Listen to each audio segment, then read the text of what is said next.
দুনিয়াতে কত রকমের কিতাব আছে, কিন্তু কোরআনের সমকক্ষ কোনো কিতাব হতে পারে। বলতেছে কোরআনের মধ্যে গিলাফ চড়াও, মলাদ দাও, স্পেশাল করে রাখো, যাতে দেখলেই বোঝা যায় যে এটা কোরআন। জিজ্ঞেস করলাম আল্লাহ এখন নেক বান্দা কিভাবে চিনবো? তখন বলতেছে এই কোরআন আর কাবাকে যিনি মনের মধ্যে ধারণ রেখেছে, সাধারণ বান্দার মতো শুয়ে থাকবে, কিন্তু আমার সাধারণ বান্দা তাদেরকে বানাবো না। আল্লাহর ওয়ালিদের উপরও গিলাফ চড়াও, তাদেরকেও স্মরণ করো, যাতে বান্দা মনে রাখে যেমনি ভাবে কাবা এবং কোরআনকে স্পেশাল করেছি, তেমনি ভাবে আল্লাহর ওয়ালি বন্ধুদেরকে, আমার বন্ধুদেরকে স্পেশাল করেছি। সুবহানাল্লাহ। ফাজকুরুনি আযকুরুকুম। হযরতে মাহমুদ গজনবী আলাইহির রহমত অনেক বড় একজন আল্লাহওয়ালা ছিল। হিন্দুস্তানে ওনার শাসন ছিল, সম্রাট ছিলেন। এটা এখনকার জামানার অনেক বড় জরুরি একটা, আমি মনে করি, হাদিসে। তো কিতাবে যেসব বিষয়গুলি আছে এগুলো কেউ ফেলে দিতে পারবে না। মাহমুদ গজনবী আলাইহির রহমান সম্রাট ছিলেন, মুসলমান শাসক।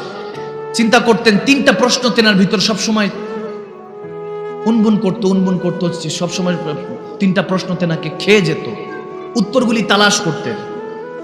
চিন্তা করতেন প্রথমত যে তিনি সুলতান সুবুগুদ্দিনের ছেলে কিনা, কারণ জন্মের পরে ওনার বাবাকে দেখেন নাই। চিন্তা করছেন আমি কি সুবুগুদ্দিনের ছেলে। দ্বিতীয় প্রশ্ন কাজ করত, কিয়ামত কি আসলেই হবে?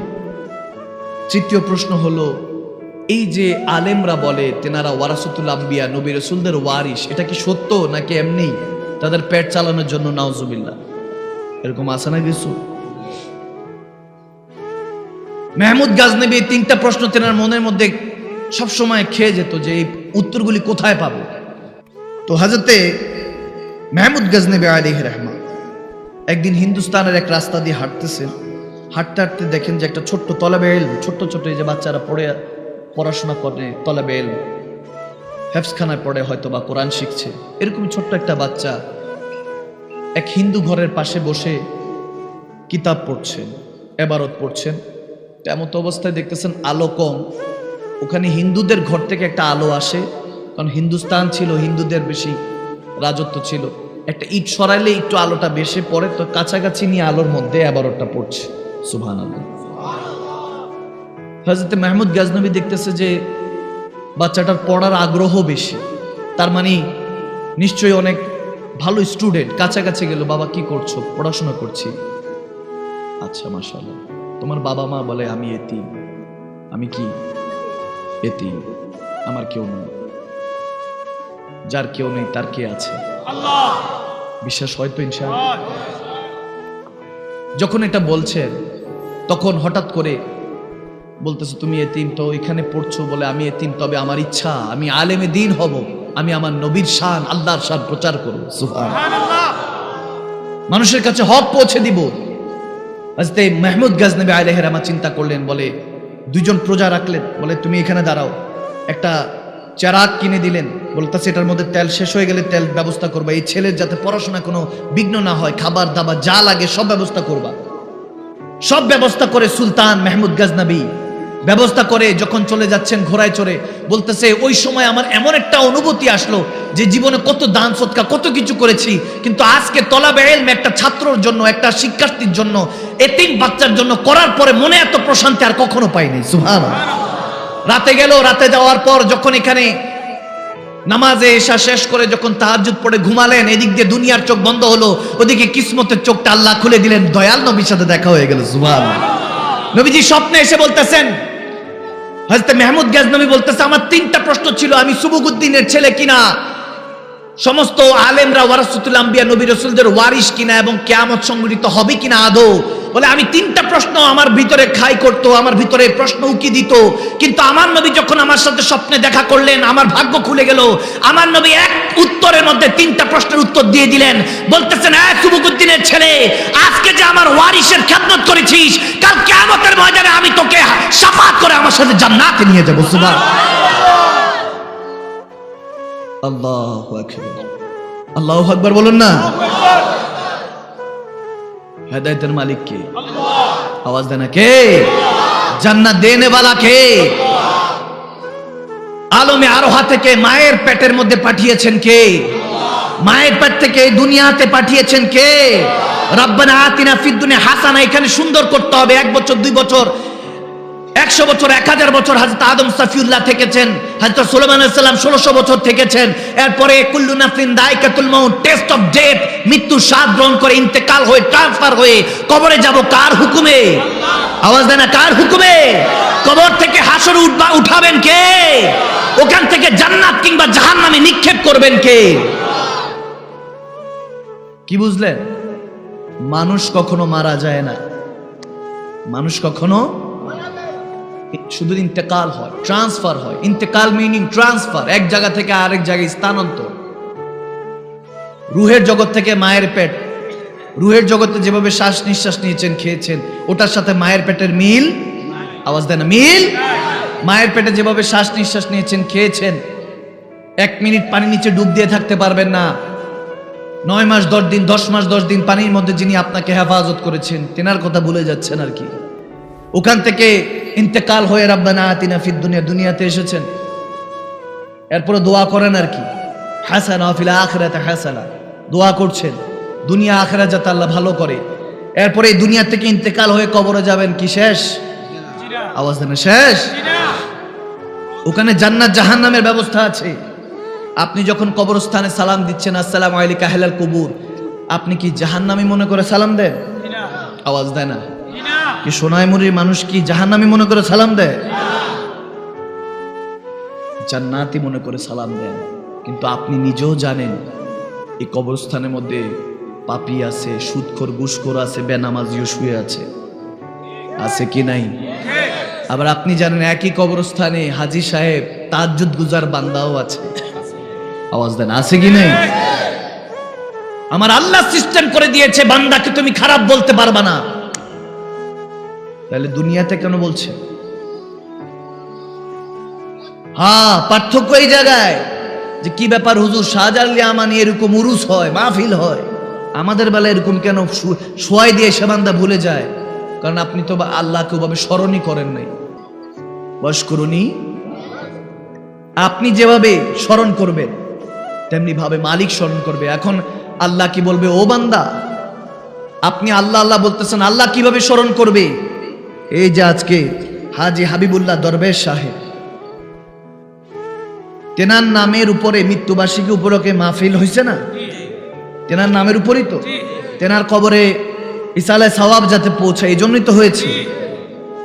এইভাবে স্মরণ করে আমার আল্লাহ। সুবহানাল্লাহ কয় না? আপনার বান্দা, আপনার ছেলে, আপনার ওয়ারিসা আপনার জন্য ব্যবস্থা করবে।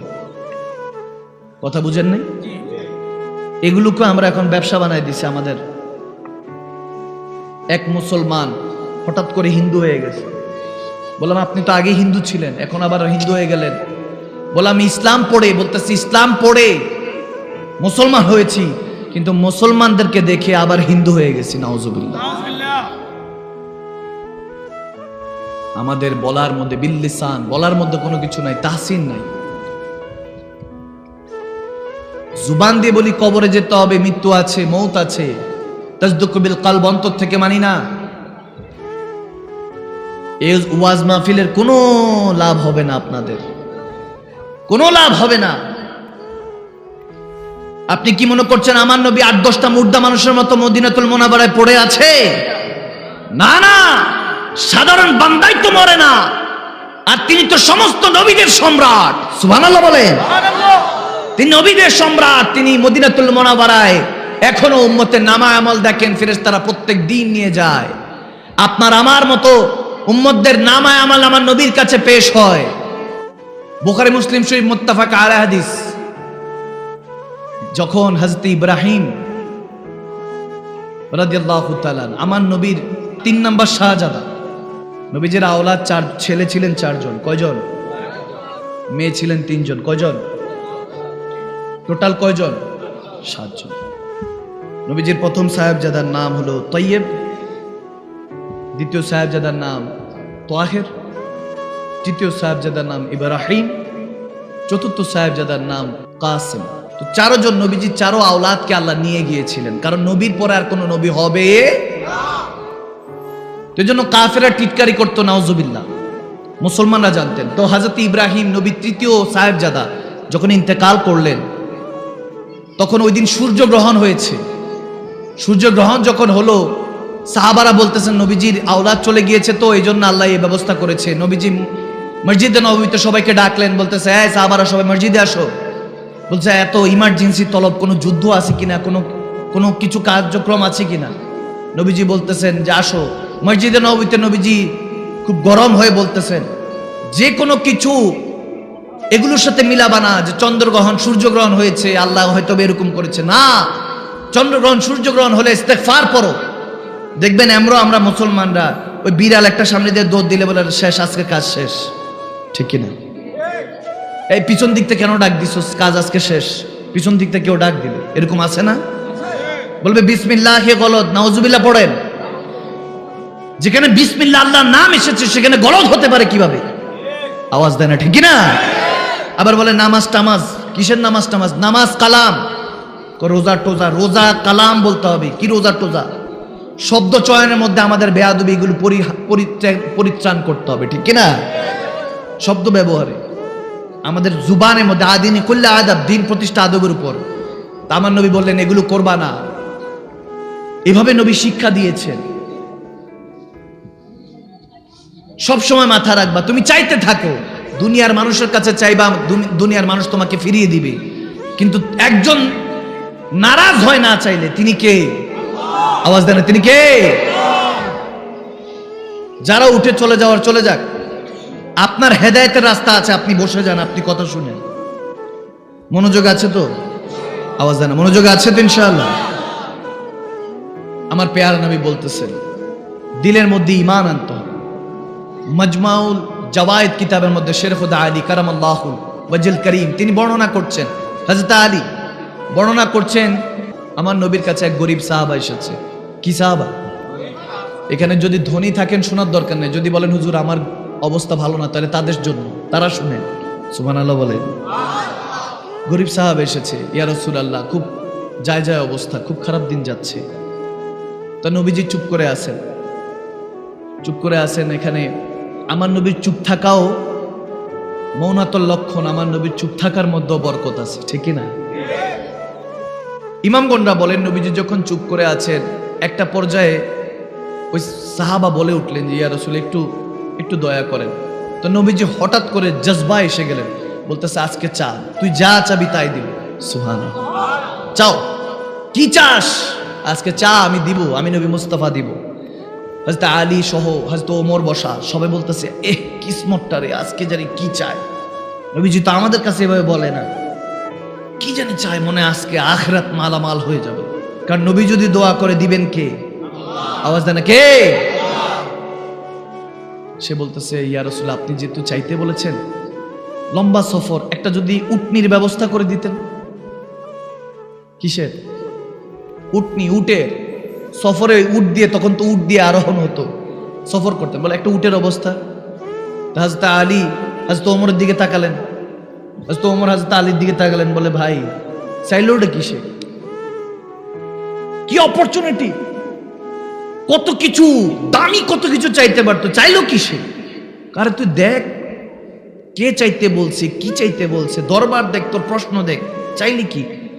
নবীজি বলতেছে আচ্ছা ঠিক আছে, উটনি দরকার, এই সাহাবার একটা উটনির ব্যবস্থা করে দাও। আব্দুর রহমান বিন আউফ রাদিয়াল্লাহু তাআলা ছিলেন কোটিপতি সাহাবা, তিনি একটা উটের ব্যবস্থা করে দিলেন। সুবহানাল্লাহ। নবীজি আবার বললেন ওই সাহাবাকে, আবার চা, কি চাস? আজকে তুই যা চাবি তাই দেওয়া হবে। সুবহানাল্লাহ। তখন শের খোদা আলী হযরত ওমর আবার নবীজির দিকে থেকে চেহারা ফিরিয়ে ওই সাহাবার দিকে তাকাইতেছে, বলে আরে চাস না কিছু একটা, জান্নাতে থাকার কিছু একটা চা। নবীজি বলতেছেন চাইলে